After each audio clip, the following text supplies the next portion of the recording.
Our focus today is Mercury Systems, a really interesting case in the commercial tech space, operating right in the middle of the high-stakes aerospace and defense sector. And this company, it presents a pretty profound analytical challenge when you say its recent stock performance and, the operational momentum seem entirely at odds with its trailing financial reality. Oh, completely. Yeah, the material really forces us to try and resolve this cognitive dissonance, right? The core issue, I think, is figuring out whether the enthusiasm around the stock, which, look, it's clearly fueled by operational beats and projected growth, whether that can genuinely override the pretty significant structural risks. We're talking risks embedded in its balance sheet, its history, governance problems, and these valuation metrics that are frankly stretched thin. Exactly. So the central question we're really digging into today is this.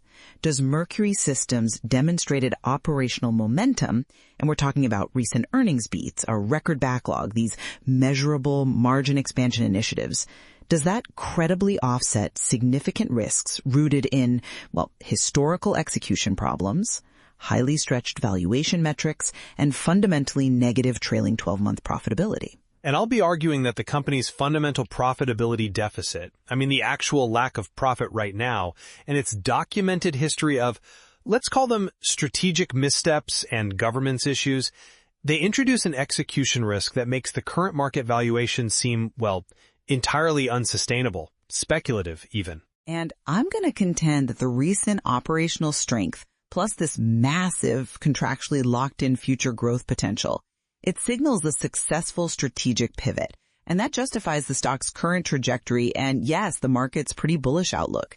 So my core perspective here is that Mercury Systems is actually successfully executing a deep operational turnaround. And the market, it's correctly pricing in the future value of this shift. We saw pretty clear evidence in the Q1 fiscal year 2026 results. The company significantly outperformed expectations, delivering an EPS of $0.26 against a forecast of just $0.09. That's not marginal improvement. That's a definitive operational beat. Well, beyond just that beat, the future looks quite secure. Demand remains robust, and that's demonstrated by a record backlog of $1.4 billion.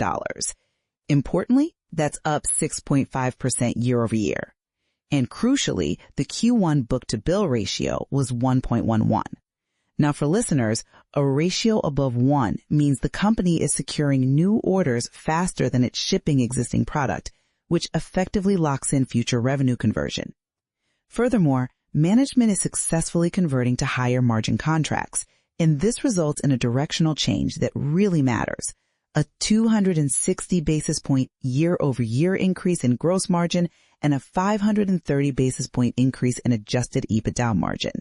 Look, with the stock up over 134% in the past year, the market seems to be confirming that the turnaround is real. But see, that extraordinary stock performance, it feels like it's based almost entirely on speculation about future profitability, and right now it's just detached from fundamental reality.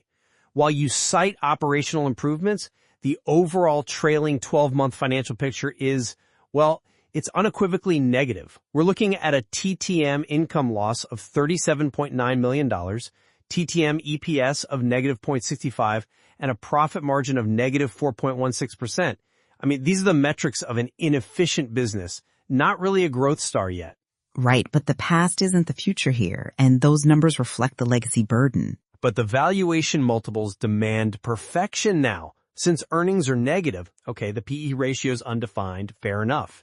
But the enterprise value to EBITDA metric, which includes debt, remember, stands at an exceptional 68.30. 68! To give that some context, that multiple is usually reserved for, hyper-growth software as a service companies, not typically a defense hardware manufacturer that's in the midst of a complex, often decades-long contract cycle. It really suggests investors are paying an excessive premium for potential earnings that are frankly years away from materializing. And compounding this, analysts exhibit massive disagreement on intrinsic value. Some DCF models suggest an intrinsic value as low as $10.82, making the stock look overvalued by over 80% compared to its recent trading price. When the valuation spread is that wide, it signals profound, and I'd argue dangerous, uncertainty about the business model's long-term viability. And we also have to remember the documented history, the operational and legal issues, including class action investigations alleging misleading statements about its acquisition strategy and past revenue recognition practices. So let's confront the core conflict here, this chasm between future promises and the current financial health. You rely pretty heavily on a forward PE of, 52.37, based on next year's EPS estimate of 145, but that requires essentially flawless execution, starting, immediately. How do we responsibly overlook the sheer magnitude of that $37.9 million TTM loss when the current gross margin is a meager 23.21% and the operating margin is actually negative 1.14%? These figures indicate massive, systemic operating inefficiency right now. That has to be corrected before we can really trust any aggressive forward multiple. That financial snapshot is backward-looking. It's heavily influenced by the burden of inherited, older, low-margin contracts from a previous strategic era. The management team has been aggressively pivoting to higher-margin work, and the market is responding to that directional change. And the key really is this strategic move into what they're calling the Common Processing Architecture, or CPA programs. Right, CPA.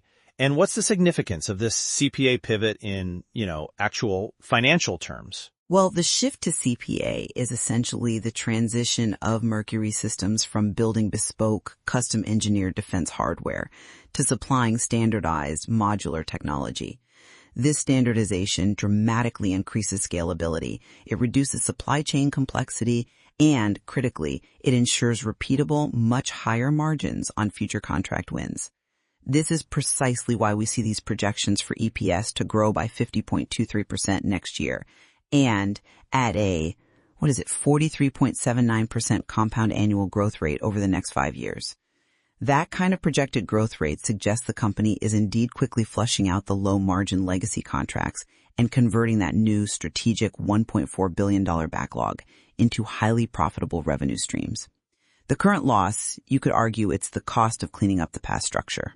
The sheer weight of that 68.30 EBITDA multiple, it suggests the market is pricing in not just successful execution, but perfect, high-speed execution and immense margin expansion starting right now. But given the company's past difficulties with, say, supply chain management and integrating acquisitions, the very things that drove the previous legal issues, that kind of flawless execution is far from guaranteed. They're essentially demanding a 7-year payback period at this multiple for a company that has yet to really demonstrate sustainable operating profitability in this new strategic model. I think maybe you're misinterpreting how the market is weighing risk and, importantly, technical positioning here. The current price isn't just based on future cash flow projections alone. It's also based on the strength of its core defense sector specialization and the technical edge the company holds in mission-critical areas like secure processing and open architecture, backed by, numerous patents. This niche expertise provides a pretty strong moat, I'd argue. And while DCF models might spit out low intrinsic values because, let's face it, they struggle to accurately model a turnaround scenario, the stock is holding its gains. It's only about 11.27% off its 52-week high after that massive run-up. Furthermore, the beta of 0.83 indicates lower volatility relative to the broader market, suggesting investors see this as a reasonably stable essential defense technology play. See, I have to challenge the interpretation of that beta, though. A beta of 0.83 might suggest stability, or it might just reflect what we sometimes call institutional capture, where these large institutional holders who own over 110% of the shares outstanding, maybe they simply aren't trading actively. Given the dramatic volatility required to rise 131% from its 52-week low, I find the low beta slightly misleading, actually. Furthermore, the profound divergence, a trading price around $75.71 versus that extreme low DCF estimate of $10.82, that's a screaming warning siren regarding the business model's ability to generate long-term predictable free cash flow. We really can't discount the history of alleged improper revenue recognition and flawed acquisition strategy. That lack of foundational financial hygiene introduces massive, uncompensated execution risk at this price level. And this execution risk, it really must be viewed through the lens of governance and insider confidence. While institutional ownership is overwhelmingly high at 110.43%, which, okay, you claim shows confidence, insider ownership is strikingly low at just 1.74%. More concerning, though, is the trend. Insider transactions show a sharp net decrease of over 50%. We observe significant sales reported back in August and September 2025 by key officers, including the CEO and the CFO, often at these, elevated price points. When executive leadership is consistently reducing its stake, concurrent with a major institutional player like JANA Partners also selling down its position, it severely undermines the long-term confidence narrative. I mean, why should external investors believe in the aggressive growth story when the very people running the company appear to be taking chips off the table? While executive selling certainly occurred, often these are pre-planned, predetermined liquidity events or even part of compensation mechanisms. The robust institutional ownership, over 100% of the float, still represents massive confidence from the most sophisticated investment houses, whose long-term models are clearly projecting sustained growth. You could argue their collective confidence vastly outweighs the individual actions of a few executives. Moreover, management has taken proactive steps to reinforce shareholder commitment. They authorized a new $200 million share repurchase program and proactively enhanced financial flexibility by amending their $850 million revolving credit facility. These actions signal financial strength and a commitment to returning capital, reinforcing the belief that the past legal issues, which, remember, reached a settlement in October 2025, are now just an unfortunate chapter that has closed. So, to summarize my perspective, the financial data clearly marks a business successfully navigating a really critical transition phase. The momentum from the record backlog, the strong Q1 earnings beat, and this aggressive shift toward the margin-rich CPA program expansion, it confirms that Mercury Systems has pivoted away from its past challenges. It seems to be entering a sustainable, high-growth phase powered by mission-critical demand within the defense technology market. The market, I believe, is right to look past the legacy losses and focus on that projected 50% EPS growth ahead. But the core tension remains unresolved for me. While operational metrics are improving directionally, which, yes, is necessary but not sufficient, the current stock price demands truly perfect and rapid execution and margin expansion to justify these astronomical multiples.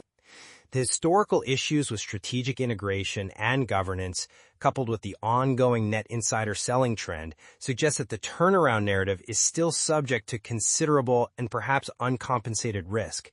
The current valuation price seems to have zero margin of safety built in.